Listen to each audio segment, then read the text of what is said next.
السلام عليكم ورحمة الله وبركاته. ازيكم عاملين ايه؟ يا رب تكونوا بخير. هنعمل النهاردة مع بعض كفتة سهلة وبسيطة خالص. هنحطها في الفرن وهتطلع معاكي احسن من بتاعة المطاعم. معايا كمية اللحمة المفرومة طبعا اللي انا عايزاها. دول نص كيلو. حطيت عليهم بصلة كبيرة مفرومة، وحطيت معلقة من اللي هي المبشورة طبعا، وشوية من بهارات الكفتة، ونطرة من القرفة، نطرة من الجنزبيل، فلفل اسود، وبهارات مشكله لو موجوده. طبعا مش عايزه اكتر توابل عشان ما تغيرش اللحمه معايا. وكمان معايا معلقه من البقسماط وبيضه واحده بس. هجمع الحاجات دي كلها كده.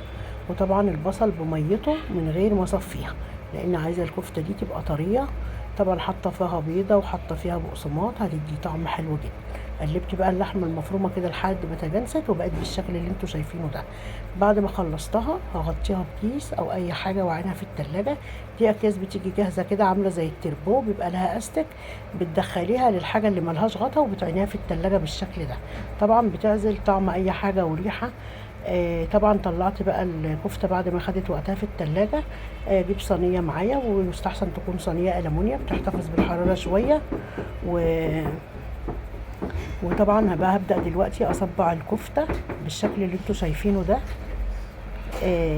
على طول كده بأي شكل عشوائي. طبعا احنا اللي هناكلها، مش لازم حجم معين ولا اي حاجة، بس اهم حاجة تكبريها شوية، عشان طبعا احنا حاطين فيها ليا، وهي اللحمة بيبقى فيها مادة دهنية. تمام. وبتقل معاكي شوية، بطخنها كده لحد ما تستوى، بتبقى خلاص شكلها مظبوط. طبعا زي ما انتوا شايفين كده اهوت. ممكن تصبعها على سيخ او اي حاجه. طبعا خلصت الكميه كده زي ما انتم شفتم. خدت صينيه صغيره عشان هو نص كيلو لحمه، وبعد ما دهنت الصينيه رصيته بالشكل اللي انتم شايفينه. طلعت بالشكل الجميل ده وطريه جدا جدا. سلطه طحينه، سلطه خضراء، وعيش بلدي، وكلي بالف هنا وشفا.